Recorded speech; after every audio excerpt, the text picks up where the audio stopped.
Olá, pessoal. Esse é um vídeo do estudo das mensagens dos mentores. Nós estamos estudando a mensagem de número 6. O título é Vivemos em Constante Evolução. E para me ajudar a ilustrar essa mensagem tão profunda, temos aqui a ajuda de Jordelei e Lucas. Como que vocês estão, meus irmãos? Eu tô um pouco sem voz, mas estou bem. Tudo certo por aqui. É isso mesmo. Bom, a gente está já na última parte da mensagem, né? Uma mensagem que foi ditada pelo Espírito Pai João no dia 18 de setembro de 2020, logo no segundo mês do portal, né? E então a gente já estudou algumas características da ecologia, da evolução, da sabedoria divina, e agora na última parte ele vai detalhar alguns aspectos sobre a vingança e depois falando sobre como nós devemos nos posicionar e como a espiritualidade nos aconselha a agir, né, para mantermos-nos em constante evolução, que é o título da mensagem. A vingança, ela possui inúmeras facetas. Apenas a conhecemos como o ato de derrubar ou de perseguir. Mas não. Existe um processo tão grande ao nosso redor que está em movimento. E quando deixarmos esse estado sutil ao qual nos encontramos, vivendo em um mundo de provas e expiações, compreenderemos que quando adentrarmos, por definitivo, o mundo regenerativo, muitas destas dores e aflições nos acompanharão. Porque o mundo regenerativo não é um mundo aonde a dor e o sofrimento não existe mais. Não.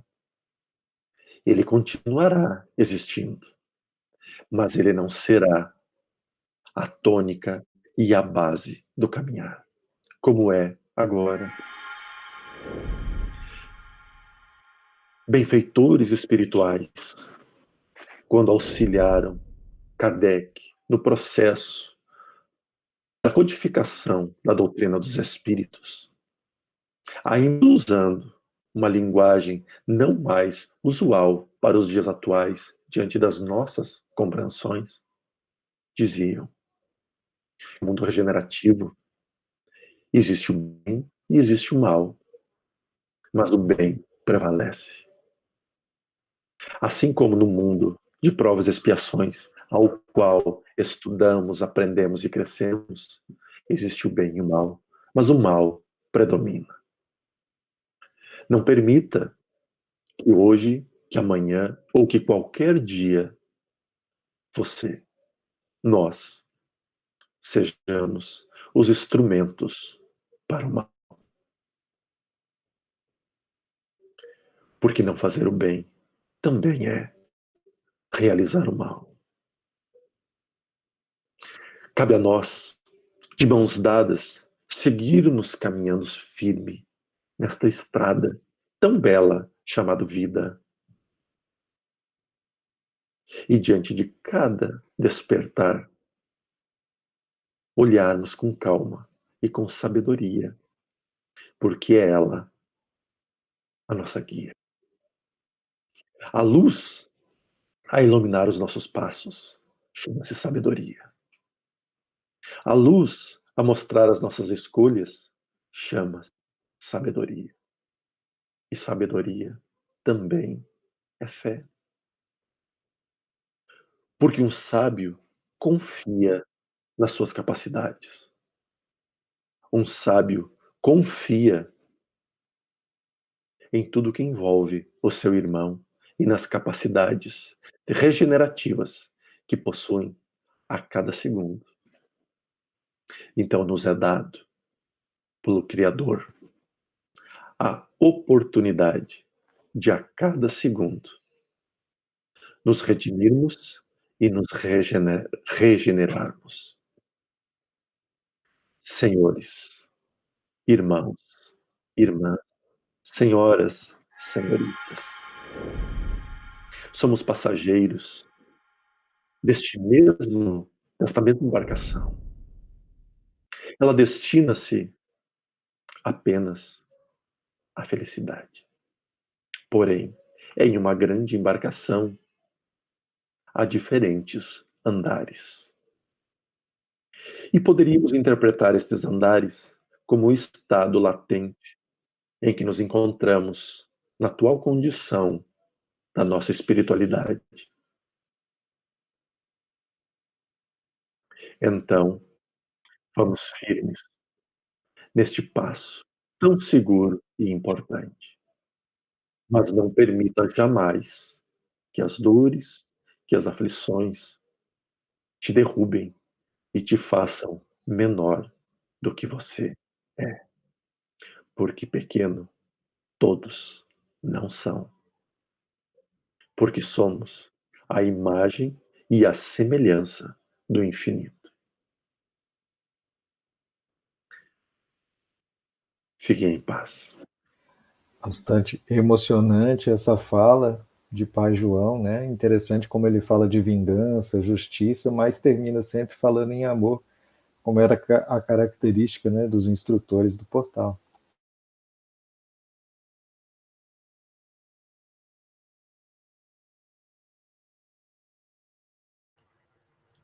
Ele falar sobre os mundos de regeneração me chamou a atenção. É algo muito interessante. Às vezes a gente fica pensando que o mundo de regeneração vai ser um mundo completamente transformado, um paraíso na Terra.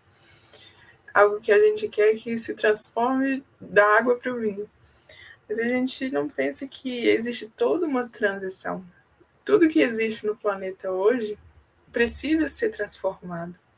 Mas vai ser transformado aos poucos. Há quanto tempo a gente não está nessas situações que a gente enxerga hoje? A fome, a violência, o desemprego, a pobreza, tudo isso existe há quanto tempo na Terra? Em algumas mensagens anteriores, os mentores falam que se a gente somar todos os anos da história da humanidade, que a humanidade esteve em paz, é pouquíssimo em relação ao total da história da humanidade. Então, com tantos problemas por aí, não é em questão de 50, 30 anos que isso vai ser resolvido. Vai levar alguns séculos. Mas é sempre num sentido de melhora. Nesse momento em que a gente enxerga o planeta, a gente pode até pensar que está cada vez pior. Mas é porque a gente está com cada vez mais acesso às informações do que acontece no mundo. E mais tarde, a gente vai perceber quantos problemas existem e ir em busca deles. Então, quando a gente estiver em busca da resolução desses problemas, quando a humanidade decidir se movimentar em conjunto para a resolução, aí a gente vai estar arrumando a regeneração. A gente vai estar curando o planeta. Mas é um processo. E aí, quando tudo estiver regenerado, aí sim estaremos num planeta feliz. Que aí vai ser o que a gente tanto sonha, né? Onde o mal não vai mais existir. E eu acho que essa evolução, né, além da questão do tempo, que é essa questão progressiva que você falou, né, Lucas? Eu acho que também tem uma questão relacionada ao espaço, né? Espaço no sentido de bolhas, como se fossem assim grupos de pessoas ou um grupo familiar que consegue avançar um pouco mais, né?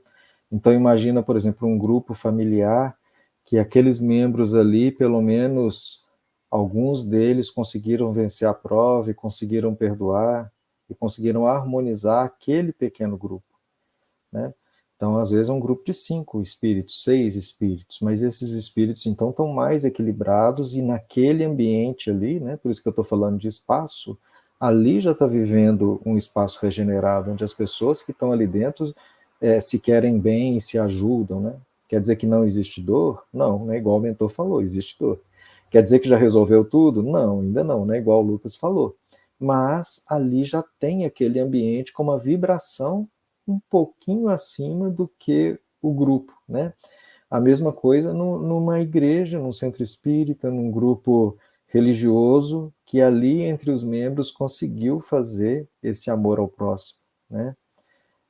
A gente vê que várias obras, né, mediúnicas falando sobre ataques espirituais fala que é justamente tentando quebrar esse grupo que conseguiu chegar nesse equilíbrio relativo, né?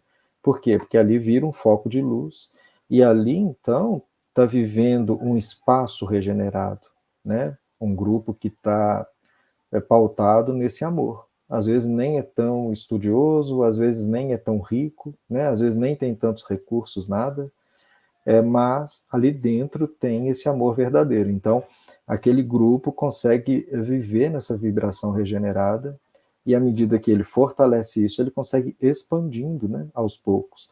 Agora, imaginem isso se multiplicando, né?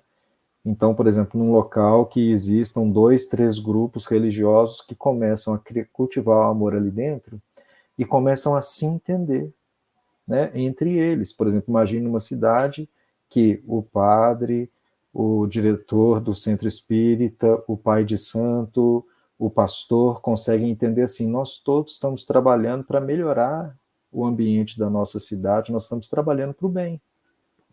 E em vez deles ficarem disputando, eles começam a colaborar uns com os outros, né? Aí imagina o ambiente daquela comunidade como vai ficar, né? Aí daí a pouquinho aquela comunidade está mais regenerada do que em provas. Então, se a gente consegue ir enxergando que isso então vai expandindo em termos, né, de território, além de expandindo em termos de tempo, como disse o Lucas, daqui a pouquinho a gente consegue transformar uma parcela grande, né, de grupos de pessoas.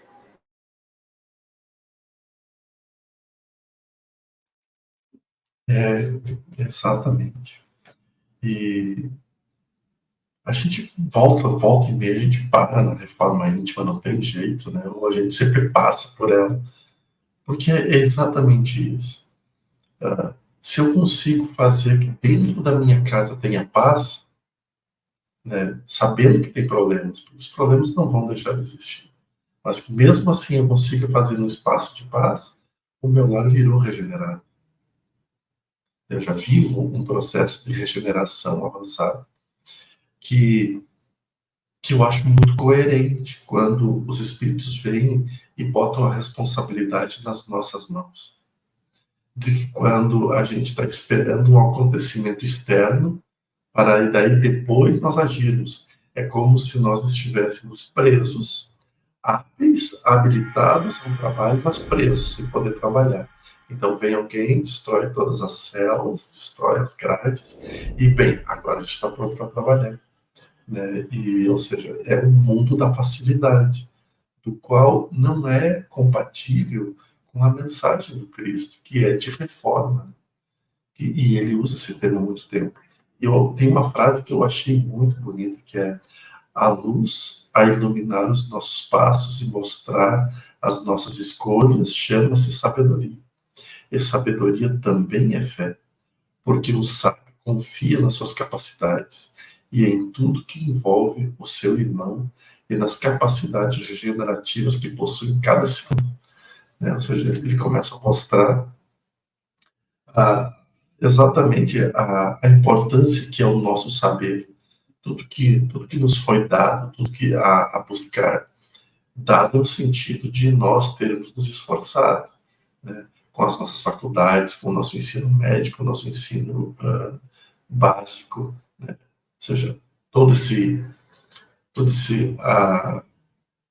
apanhado de informações nos trouxe sabedoria, para saber lidar com pessoas, para saber viver com situações. Aí, depois de muito tempo, né, a gente consegue hoje, isso eu falo por mim próprio, porque a religião, quando eu era católico, a religião era algo à parte. Né? Eu não ficava pensando na religião como na minha vida. A religião era lá, domingo é missa, talvez na quarta é missa, é 1 hora e hasta la vista, baby, né? Até a próxima. E hoje não, hoje a espiritualidade me mostra a ser religioso em todas as minhas ações. Como Jesus agiria, como a espiritualidade de luz agiria em tal resolução, em tal situação, em tal conduta.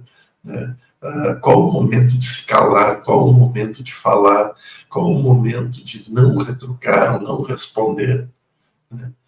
E porque Jesus também fazia isso quando diz: não vamos dar pérola aos porcos, não vamos dar aquilo que é de precioso para quem não está preparado para o precioso. Então, é a arte de saber a hora de falar e saber calar-se. De tudo isso que nós angariamos se chama sabedoria. E sabedoria e o bom uso dela é fé. É interessante olhar por este ângulo aonde as nossas responsabilidades aumentam. A gente já foi muito folgado em muitas vidas, né? Claro que a gente fez muita coisa boa, não tem a menor sombra de dúvidas quanto a isso. Mas a gente já foi folgado. E eu falo isso porque é fácil nós ver que ainda hoje a gente quer ser folgado. Apesar de todo o conhecimento que a gente tem, a gente ainda tenta ser folgado um pouco.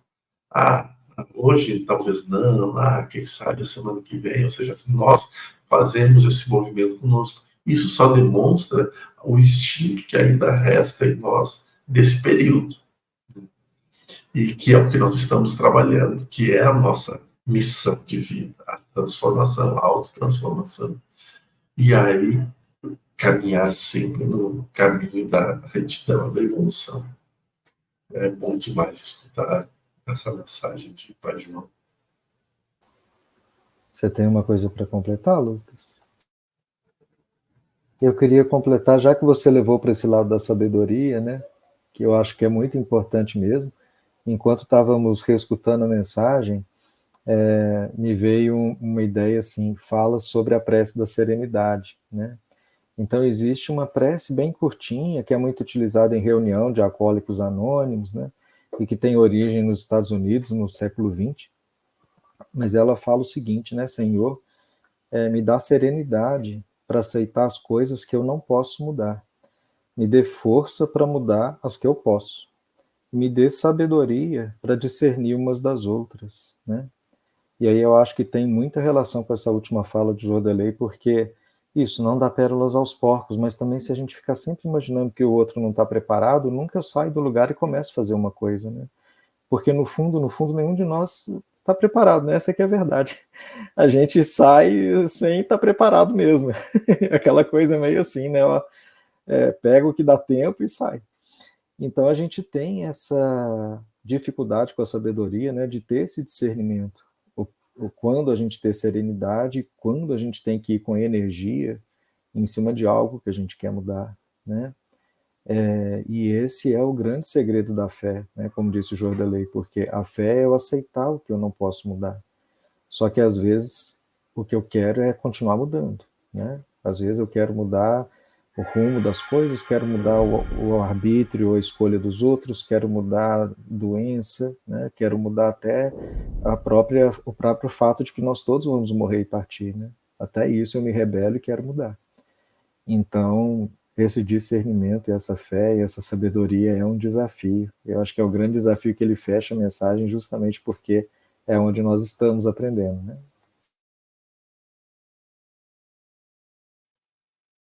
Exatamente. Eu não tenho mais nada a acrescentar aqui. Então, irmãos, meus irmãos, muita luz para vocês, muita paz, muita sabedoria. E que nosso mestre, nosso amado mestre, seja sempre o farol a iluminar nosso caminho. Obrigado, Lucas. Obrigado, Robson. É sempre bom estar com vocês aqui. E nos vemos logo mais. Que Jesus abençoe a todos. Paz e luz.